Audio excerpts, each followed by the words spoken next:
it is another reasonably nice day. Ah, it's crazy. I'm really starting to get used to this. And also I've just remembered that yesterday I never actually updated my Tesla, did I? Install now. Still working. I'm like literally just waiting for this thing to snap again. I hope it doesn't, of course. Phone says the software update is finished now. Software updates are a good deal less fun for me than they used to be. Certainly if you had autopilot or hardware 2, of course, then the latest software update would be particularly of interest. Ratings and opening hours. And voice commands for favourite locations. Okay, this could be quite interesting, just from a sort of general navigation point of view. What I really like is when they update the interface. Like when they did that for version 8, that was cool. Fantastic, all packed. See you! See you! For the next few days, we are basically going to be driving this electric car as if it was a petrol car.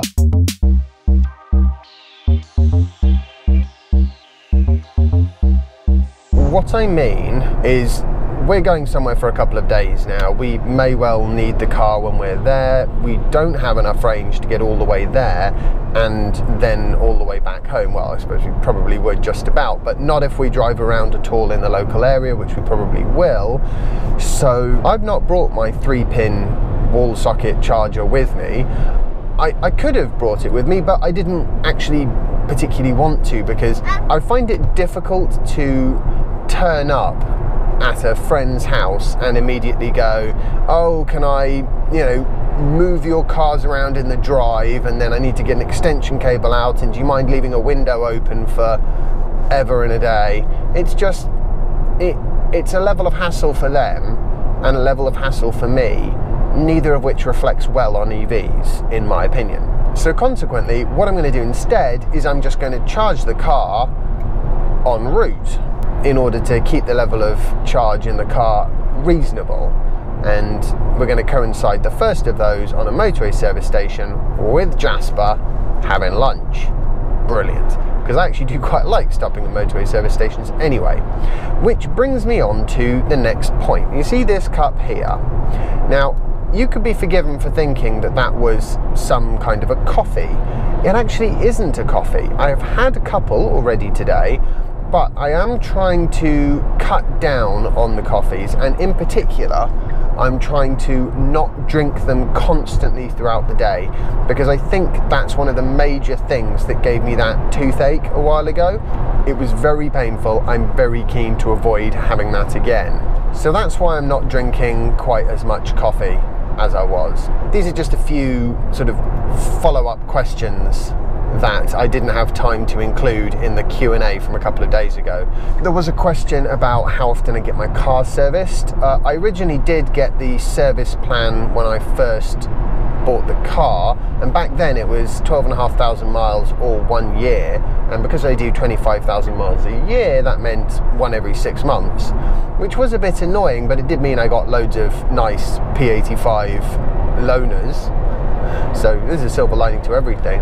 But now that I'm out of the service plan, I'm basically just going to get it serviced once a year. When it goes for its MOT, I'll get them to service it then, and I think that's perfectly reasonable. They obviously don't think that that service is all that essential, because they don't void the warranty if you don't have the service. So I see no problem with leaving it 25,000 miles. So would I get the service plan again? Well, if it is every year, then I probably would, just because it's cheaper if you prepay. I think it worked out at something like £450 a service for me, whereas it would otherwise be £600, which is, there's a reasonable difference there, I think. Seems like my 90% range has dropped from 213, it sort of said a while ago. Now it sort of seems to top out at 211 at 90%, which is still pretty good going for a car that's done 67,500 miles. I am particularly interested to know what the battery degradation is going to be like by the time I get to 200,000 miles, because that's one of the things, the big question marks. Honestly, for all the testing they do, nobody knows for sure, because shelf life plays a part.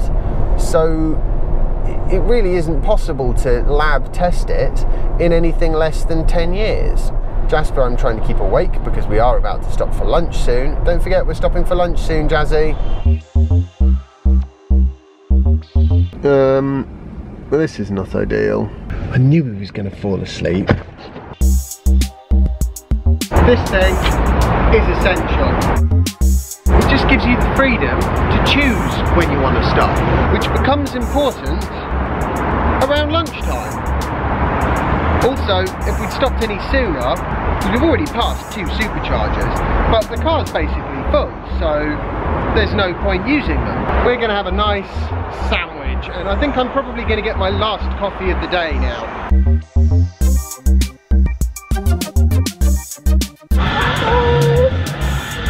And I got my coffee. Right, Monkey, I think it's time to hit the road again, yeah? Wait till I finish my reward.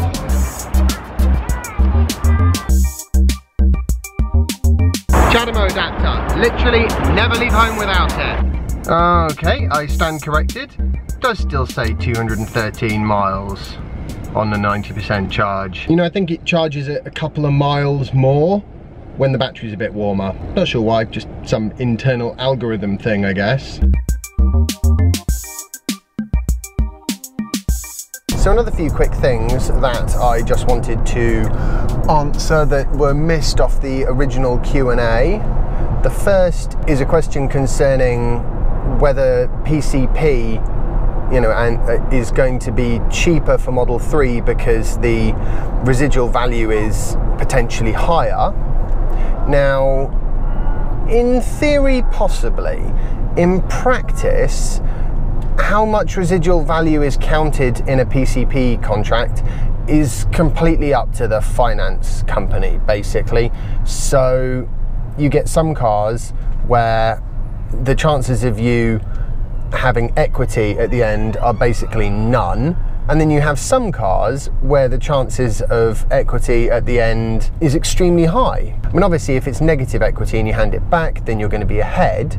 So in a way, it's almost better to get a PCP on a car that depreciates quicker than they think it will, which I doubt will be the case with Tesla. Now, it might be with the Model 3 because they're going to make a lot more of them, but at the same time, historically, Teslas have held their value very well. There was a question about, you know, eventually Tesla will probably do some kind of pickup truck. Do I think they're going to do a larger SUV sooner rather than later?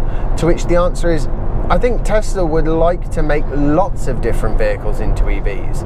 One of the massive problems they've got is until they can get the price point competitive for a given sector, it's very difficult for them to make that investment, especially when they only have a limited amount of investment dollars. And they've got to make a return with those investment dollars, even if that return is ploughed back into growing the business. Because if they don't, the investors are going to lose patience. Ford F-150. As I understand it, that's not a particularly expensive pickup truck. So in order to be competitive with that, given that it's a big vehicle and it would require lots of batteries, Tesla needs to have already brought the price of batteries down considerably, which they haven't done yet.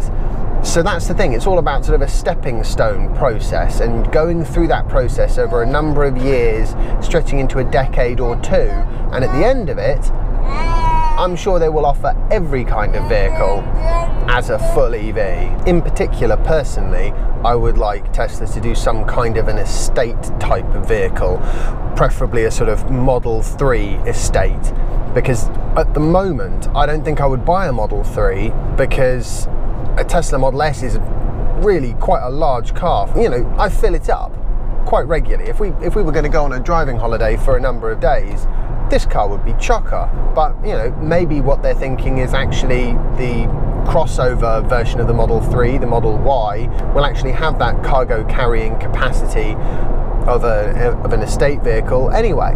I don't know. But that's what I'd like to see. We're officially here! Yay! There you go. That's a nice efficient drive. 246 watt-hours per mile. Boom! Jasper, come on, out you come. Hello! Hello. Hiya! We're having a barbecue tonight, but what we don't have is anything to barbecue. This is such a lovely road to skate on. Where's the mixed leaf salad? You can tell it's been hot weather recently. This is all that's left of the burger bun section. Are those clean hands? Let's have a look. I think we need to wash your hands. Is that good, Jasper? Well, we're all full, we're all tired. Hopefully Jasper's gonna sleep really, really well. I mean, he should do. He's done about 50 laps of the garden on a little bicycle here. So, I hope you've enjoyed today's video. If you have, remember to like it and share it and subscribe if you haven't already. And follow me on Instagram if you don't already. And I'll see you tomorrow for the next installment of my daily vlog. Bye. God, whoa, that bike's a little bit big for you, isn't it? Doing a good job though.